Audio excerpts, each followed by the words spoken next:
The Indigo Jewel, Chapter 5, Xanthippe and Socrates. I hold the wisdom of generations in the palm of my hand, but the more I learn, the less I truly understand. Xanthippe, 468 to 395 BC. I have spent countless hours reliving the experiences of my mother, Sophia. She was a brave woman whose courage brought us to Athens many years ago. It was her vision that moved us from slavery to aristocratic society, forever changing the course of our lives. When she and Alec first arrived, they were sold to separate households, just a stone's throw apart. Athens, with all its lofty talk of democracy, holds more slaves than citizens.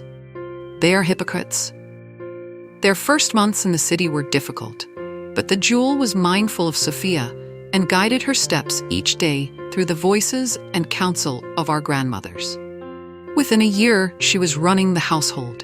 Her master, Empedocles of Agrigentum, was enchanted by her beauty and gave her special attention. She was powerless against his advances. As her master, he had absolute control over her fate, but as the head of the household, she was granted unusual privileges.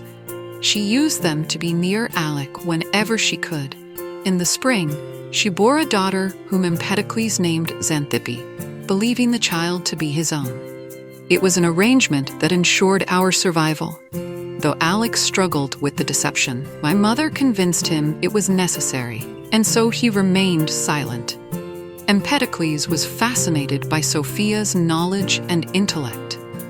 She received daily revelations from our grandmothers, allowing her to converse on subjects beyond the reach of most scholars. Eventually, he taught her to read and write, using her insights to bolster his own reputation. As he gained prominence, my mother and I gained freedom.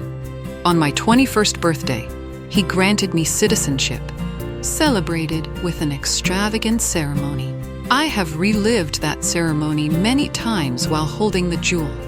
The gathering was filled with philosophers, including a young man named Socrates. Each man commented on my beauty through the lens of his own philosophy, engaging in an almost playful debate. When Socrates spoke, he did not dwell on my appearance, but on my eyes, how they saw things others could not. We were drawn to each other from that moment. I had already inherited the jewel from my mother and learned eagerly from my grandmothers. Within months, Socrates and I were married. As Empedocles aged, he became reckless, convinced of his own immortality. To prove it, he threw himself into the fires of Mount Etna before his followers. With his death, I brought my mother and Alec into my home, purchasing Alec's freedom with my newfound wealth. Though I could not grant them citizenship, I could offer them dignity in their final years. I remember a conversation I had with one of my grandmothers through the jewel, recounting my life. My parents did not always see eye to eye. They argued loudly, but their love was just as passionate.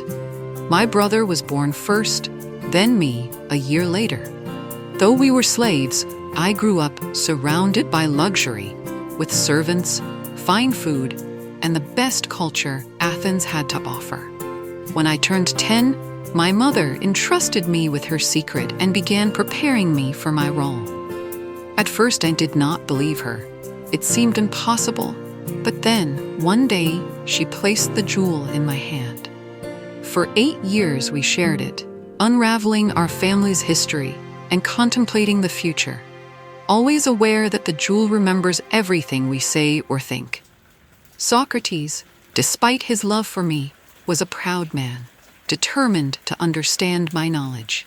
He sensed that my wisdom extended beyond ordinary experiences. He pressed me for answers, but when I demurred, his curiosity only grew. At times, our arguments turned heated, his suspicions leading to accusations of infidelity. It was my mother, after her passing, who whispered to me through the jewel, guiding me in how to maintain my love for him. Despite his doubts and cruelty, I will always be grateful for her wisdom and guidance. For all his flaws, Socrates was a man of principle. In the end, his defiance of corrupt men led to his downfall. He was accused of subverting the government and the state religion. Given the choice between exile and death, he chose to die rather than live apart from his homeland and family. Oh, the anguish I endured when he made that terrible choice. My grief was boundless, and I turned to the jewel for solace, seeking comfort in the voices of my grandmothers. It was in that darkness that I sought out my friend Nancy, the first of us. She had no grandmother to guide her, only the distant visions of those who created the indigo jewel in a land far away. She struggled to understand her purpose, resisting for years before finally accepting her destiny. Because of her sacrifice, everything that followed became possible. The daughters born, the wisdom revealed, the quiet ways we shaped the world for the better. Her task was hard. I greatly enjoy meeting with Nancy. As everyone who holds the jewel can attest, she is a wonderful storyteller. She can turn the most mundane events into a gripping tale of suspense, and she can tell better stories about the other grandmothers than they can tell about themselves.